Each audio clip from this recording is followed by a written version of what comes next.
And then there were four. Tomorrow night, four Republican candidates will take the stage in Tuscaloosa, Alabama for the fourth GOP primary debate. Ron DeSantis, Nikki Haley, Chris Christie, and Vivek Ramaswamy all made the cut, meeting the RNC's requirements of 1,000 unique donors, while also polling at least 6% in two national polls.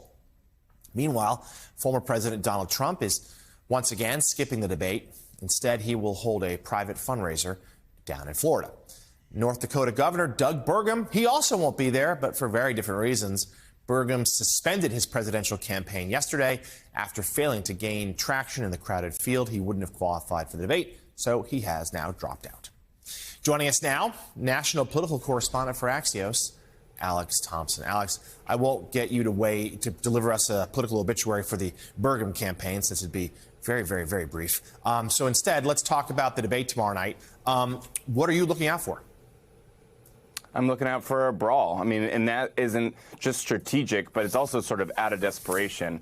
You know, as you pointed out, Donald Trump is skipping this debate, which essentially makes it, you know, a silver medal debate, undercard debate, choose whichever second place metaphor that you want. And essentially that means that one candidate, that every single candidate on that stage wants to essentially become the second place, the Trump alternative. And as a result, I think you are going to see them all sort of climbing over each other. I think in particular, you should really look out for Nikki Haley and Ron DeSantis, who, at least so far in polling, show that they are the most likely to be that Trump alternative candidate. Ron DeSantis has basically seen his polling decline ever since he has gotten into the race. That being said, he still has a substantial part of that base going into Iowa. He's also now said that he plans to win the Iowa caucus and is betting it all on there, while Nikki Haley has basically been in the opposite direction. She has been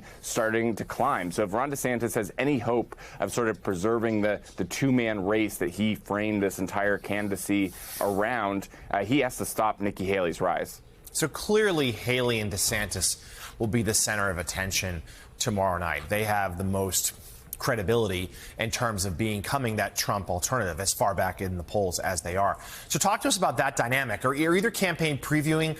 Are they going to really go hard after the other? Is DeSantis going to go after Haley, Haley after DeSantis? Because it seems like the only shot anyone has of stopping Trump is if they all consolidate around one of those two. Absolutely. You know, the previewing has been really interesting. Ron DeSantis certainly has been previewing actually a flurry of attacks over the last, 3 or 4 weeks as it became clear that Nikki Haley was a big problem. You've also seen him dump a ton of money on television in Iowa to try to blunt her rise. Interestingly, though, Nikki Haley is basically tried to deflect all of his attacks and not sort of get in the mud. Basically, she has dismissed all the attacks as, well, this is what you do when you're losing. I expect that Nikki Haley will try to sort of rise above it and try to deflect those attacks. Now, you should also expect that the attacks won't just be coming from Ron DeSantis. I would also expect Chris Christie to maybe lean in on her, given that they're basically neck and neck in New Hampshire. And you can always bet that Vivek Ramaswamy and Nikki Haley are going to go at it. In terms of that consolidation that you talked about, the really interesting thing to watch, I think is a little bit underappreciated, is that there is a month gap between the January 23rd New Hampshire primary and the February 24th Republican South Carolina primary. So essentially, if the field can consolidate right after New Hampshire and make it a one-on-one race, that is the best chance anyone would have, even if they'd be a severe underdog, at taking Donald Trump on one-on-one. Yeah, that's a really good point about the calendar there, Alex. So on that, is there an expectation there will be another one of these debates, or do we think tomorrow night will be it? Well, we don't know, which is, again, why I think you're going to see a little bit of desperation. The RNC has been incredibly non-committal, notably non-committal, about hosting a debate before Iowa and before New Hampshire. Those were originally expected. Certainly ABC News and other outlets are pitching themselves to do it. But we actually don't know if there will be another debate. Chris Christie barely squeaked in this one. It'd be unclear if he would actually squeak in the next one.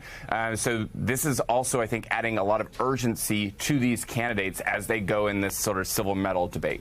And I think there's some hope among Republicans that if the field does narrow to 2, that Trump might be forced to debate that other person. But his campaign still showing no signs of that. They're clearly already moving towards the general election. We shall keep an eye on it. And of course, we'll have complete coverage here tomorrow of that debate. National political correspondent for Axios, Alex Thompson, thank you so much for joining us this morning.